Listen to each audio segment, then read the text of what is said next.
From its unification to its conquest by Alexander the Great, ancient Egypt lasted about 3,000 years, which is 15 times the age of the US, showing incredible continuity and holding great fascination through its culture and monuments.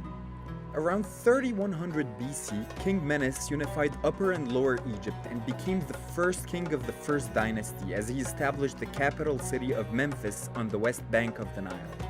Not only was the Nile a source of life-giving water in the middle of the Egyptian desert, but also a navigable river, allowing access to resources downstream such as timber and gold. As opposed to other river valley civilizations, the Nile had predictable annual flooding, and was so benign and regular that Egyptians used simple forms of water management for irrigation. These special features of the Nile led to surplus crops, which supported social and cultural development. Ancient Egyptians had an elaborate set of funerary practices that they believed were extremely important to ensure their immortality after death and the reunification of the body with the spirit. These include mummifying the body and burying it with specific grave goods needed in the afterlife. The consistency of Egyptian imagery and the active resistance to its change for thousands of years contrasts with other civilizations and is related to the belief that depictions had an impact beyond the image itself. Represented images were functionally causing those scenes to occur in the afterlife, and so incorrect depictions could have dire consequences.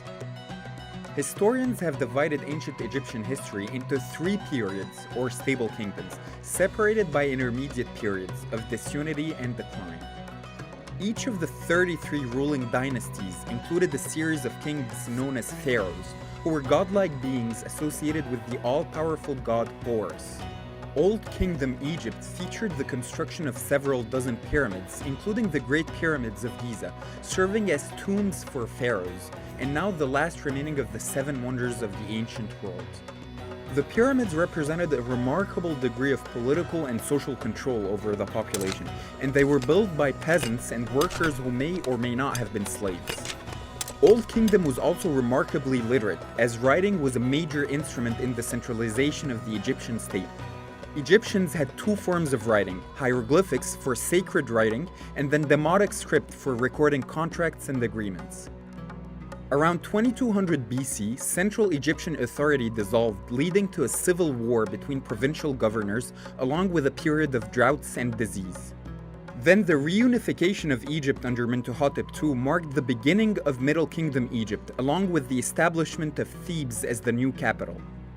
This period featured the colonization of Nubia in the south, as well as the rise of Osiris, judge of the dead and god of the afterlife, as the most important deity in popular religion. Around 1650 BC, another unstable period began with Egypt's invasion by the Hyksos, coming from the historical region of Syria. The Hyksos practiced many Egyptian customs and did not control all the land. Instead, they coexisted with native Egyptian rulers based in Thebes before being eventually defeated and driven out by Ahmose I. Around this period, god Amun acquired national importance and merged with the sun god Ra, forming Amun-Ra, the creator god and chief deity of ancient Egypt. Egypt reached the pinnacle of its power during the New Kingdom, and went on to establish the world's first great empire, stretching from Nubia to the Euphrates River in Asia. Compared with their counterparts, ancient Egyptian women arguably had a greater range of opportunities and rights. Several women even became pharaohs, including Hatshepsut, who ruled Egypt for 22 years and who greatly expanded it through trade. The controversial Akhenaten and his wife Nefertiti undertook a religious revolution, abandoning Egypt's traditional polytheistic religion and forcing the exclusive worship of the sun god Aten. Traditional religious practice was gradually restored under his son Tutankhamun, whose fame is due to the discovery of his tomb intact with fabulous treasures, as opposed to most other tombs that were raided and destroyed. Under Ramses II, Egypt saw an impressive amount of building, including great temples and cities, as well as the first recorded peace treaty in history with the Hittites in modern Syria.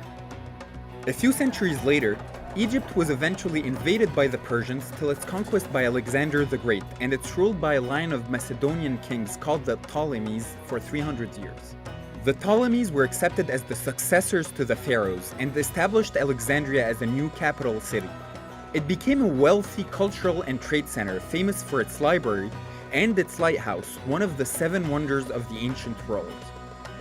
The last ruler of Ptolemaic Egypt, the legendary Cleopatra VII, surrendered Egypt to the Roman Empire as the nation became a Roman province in 31 BC. 6 centuries of Roman rule followed, during which Christianity became the official religion until Egypt's conquest by the Muslim Arabs in the 7th century.